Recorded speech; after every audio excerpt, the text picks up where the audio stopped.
What's up, you guys? It is Simone, aka Money Moan here, and we are here. We are live, and we're about to talk about Unrivaled. Okay, so Unrivaled now owns the entire weekend. If you're like Simone, what do you mean? We get Unrivaled on Friday, Saturday, Sunday, and Monday. Okay, and the first week of Unrivaled was crazy. Great games all the way around, great competition, and it's a lot of dogs out there. They was out there hooping, okay? So we're gonna give you the layout of week two. So Flix, let us know who's playing throughout the week. Let's start with Friday. All right, so we got a full weekend slate from Friday to Monday, but the Friday games we got the Laces against the Phantom, and we have the Rose against Hive. Okay. That's gonna be some good ones. What's Saturday? Do you want me to pick a game Uh, to talk about? honestly, I want to talk about the Friday games, but on the Saturday we also got the Mist, and we got the Lunar Owls, and then we got the Okay. Breeze and Vinyl, Okay. a couple of the Oh, OGs. it's some really good matchups so far. 4 for 4. Yeah, and then on Sunday and Monday we pretty much get those teams flipped around playing each other. We'll see the Rose and the Laces again. See Okay. Hive and Phantom. I think we're at the point in the season where everybody's kind of playing each other that second time. Yeah. And then on Monday, we're going to have the Breeze at the Mist, and we have Vinyl against the Lunar Owls. Okay. Yeah. And I think that first week is like exciting basketball just for the simple fact that like you have those returning players and they understand how fast the pace is and how to just move because 3-on-3 is a different type of basketball game. Not to mention 3-on-3 full court, and you're playing against some of top, the top of the 1% in the world. You know what I'm saying? And it's good to see like the new the new class coming in, and I think in week two we're going to see more of them in their comfort zone. Now they understand how fast the pace is, and we'll kind of see some numbers go up.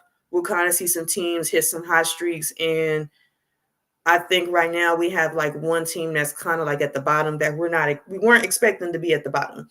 But I'm gonna get into that. Just pick some games you want me to talk about. Let's pick a game for Friday. What game you want me to break down? What you want me to talk about? Let's talk about the Rose and Hive. Okay, the returning champs, the Rose, they not coming to play. They not playing with folks. They're 3-0 right now. They're hot. Um, the Hive, they're a little young. They're on three, but you know like we seen last season, it's not how you start, it's how you finish, right? So like I'm not worried about teams that haven't won a game yet because it's all about getting hot at the right time. Okay. So for the Rose, y'all already know who's hooping. The point guard. The point guard hooping. They had a crazy game last week against the Vinyl where when they were down, and the point guard came back in the fourth quarter. She hit two back-to-back threes for them to win the game. Tough, Flicks. Tough. She's so tough. She's the reason why that team is 3-0. And you know what? That team goes when she goes. When she says jump, they're gonna ask her how high, and they're gonna follow suit. Okay. And let's not sleep on the Hive now. I really like Hive Basketball Club because they got buckets on that team. They got buckets and they have athletes. Okay. And two of the bucket getters is Sonia Citron and Kelsey Mitchell. Buckets. Like you have Sonia Citron that kind of has a really nice change of pace. She could score from all three levels, and then Kelsey Mitchell is she's just speed. She's just speed. She's like an engine that goes. And they also have one half of the stud bus, Natasha Heidemann, who is also that engine for them too. And they have a really super athletic guard in Sanaya Rivers. She be blocking shots like crazy. Like last week, week one, she had the unrivaled record for I believe 7 blocks in a game, maybe 6 blocks or 7 blocks, but crazy athletic talent. Okay. Um, I would not take them to be 0-3 for long. They're going to for sure get a win. especially since every team kind of has faced each other already. So now it's just more of playing chess. This is chess games at this point. Um, and in order for the Hive to get a win over the Rose, they have to contain the point guard. You have to contain the point guard. You have to rebound because they have Azare Stevens, who has been stretching the floor out from the three and getting rebounds, and they also have another big in Shakira Austin, who's hooping really. Like she had a really good game the last game that they had as well. So those are my keys for the Hive to win. They have to contain the point guard and control the boards. All right. Another game we got on Saturday. We got the Mist and the Lunar Owls. Yeah, okay. So for that one, I think I think the Lunar Owls are just down right now. Like I think for them to get some type of spark back, they need Skylar Diggins back. I think the fact that when they found out they were losing Fee for the entire season due to a lower leg injury, it kind of messed up the whole identity behind the Lunar Owls because remember last season we seen a lot of inside outside play with them, and for them to have Nafisha Collier sideline, you're already down 30 points because she was averaging about 30 points and about 11 rebounds. You know what I'm saying? So you got to figure out how you're going to get that type of production with the new addition of players. But even though they're 0-3, I like that they have Marina Mayberry and Aaliyah Edwards. And Aaliyah Edwards has been stepping up big for the Lunar Owls and Mayberry as well. The last game that they had about 80% of the Lunar Owls points. So I think they're going to eventually come up with a win, but they need to hurry up and get Skylar Diggins back out there. They need another point guard to control the tempo to get a team like the Mist on their heels, right?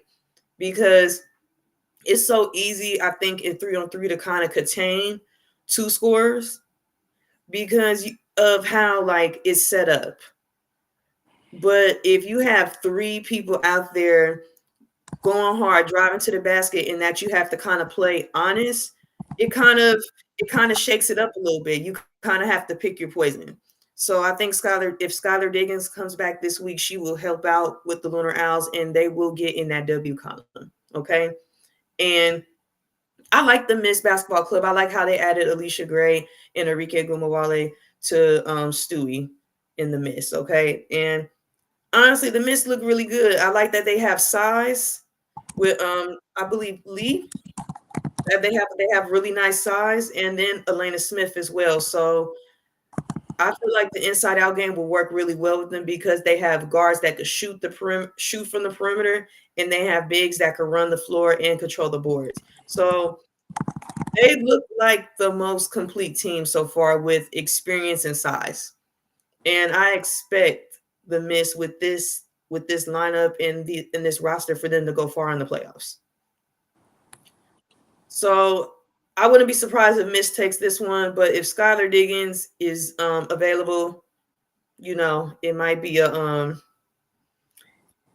wobbler for me because I think Skylar Diggins gonna come back. She gonna go crazy. She might come back and drop 40. That's how I'm feeling right now. She might come back and drop 40.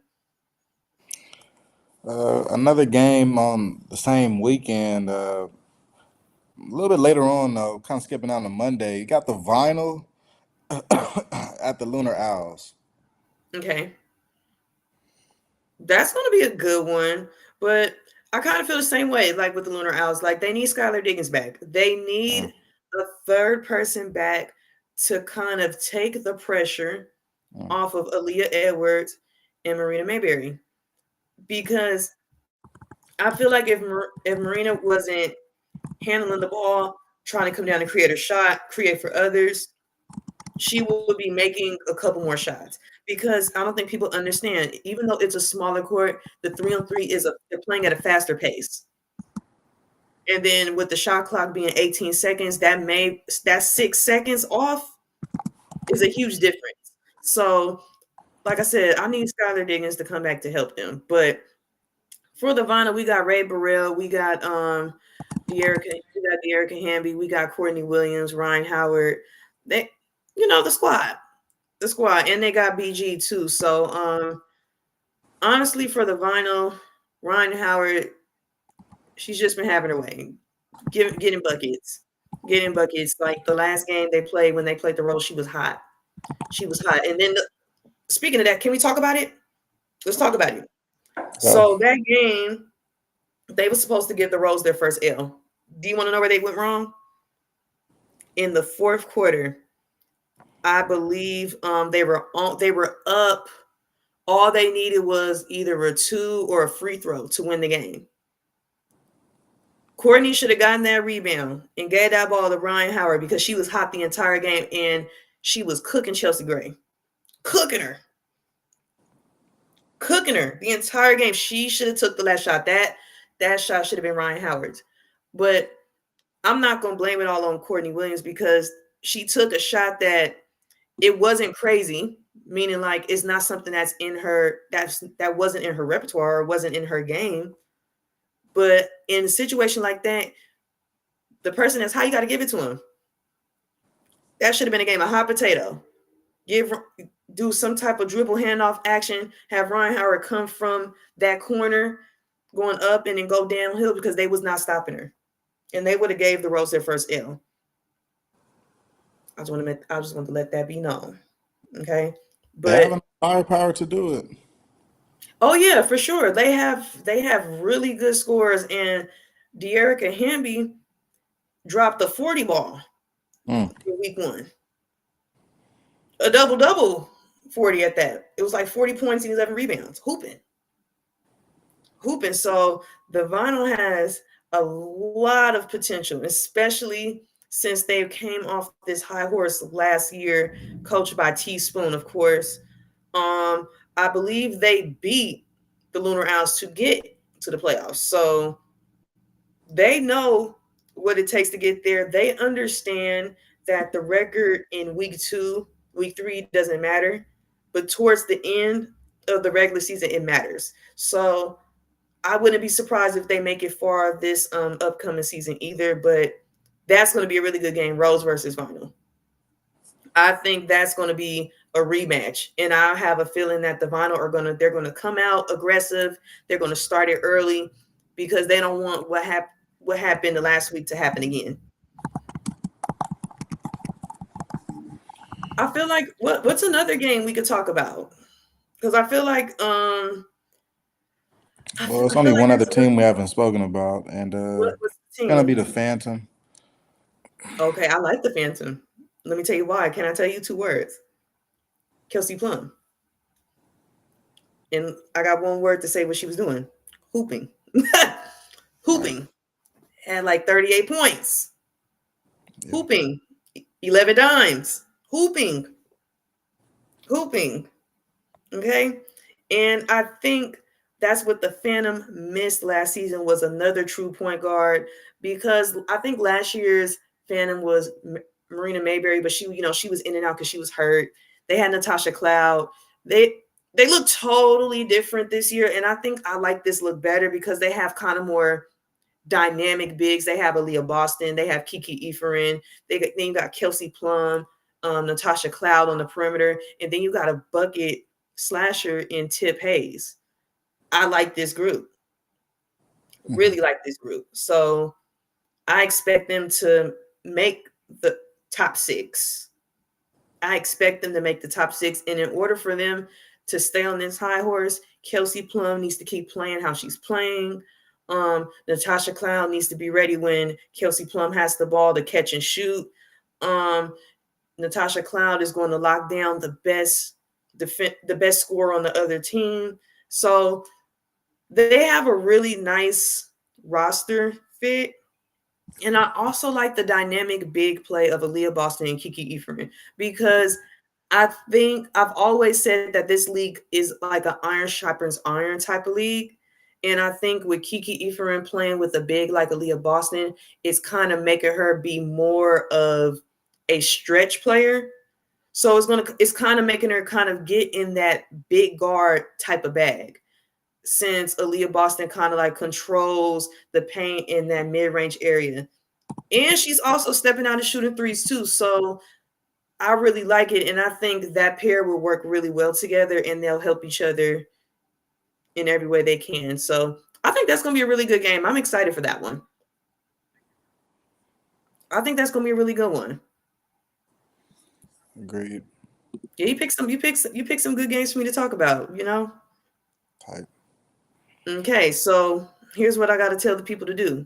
I done gave y'all some nice little previews, kind of broke down some players, broke down some roster fits for y'all. I need y'all to watch. We got to support our ladies. We have to support the ladies. And there's no excuse because Unrivaled, they play on TNT, True TV. If you're sitting here like Simone, I don't have cable. That's not an excuse because everybody has some type of streaming platform service and they play on HBO Max. No excuse, you guys. I understand it's NFL playoffs. If you got cable, record the games. It's not a big deal. It's not the end of the world. We could support our football team and we could watch Unrivaled. We got good sports this entire weekend. So make sure you guys check those games out. Make sure you go to the YouTube because I'm on IG Live talking to my IG too. Go to the YouTube, click the link, like and subscribe. Make sure you guys follow. And if you guys follow along, please hit me in the comments. Be like, hey, you should talk about such and such. You should talk about such and such. Because if you do that, I'm going to give you guys what you want. If you come in here talking crazy, you're getting blocked. I'm going to report you to HR because you know I don't play that over here. All right. Make sure y'all tune into the hoops this weekend. We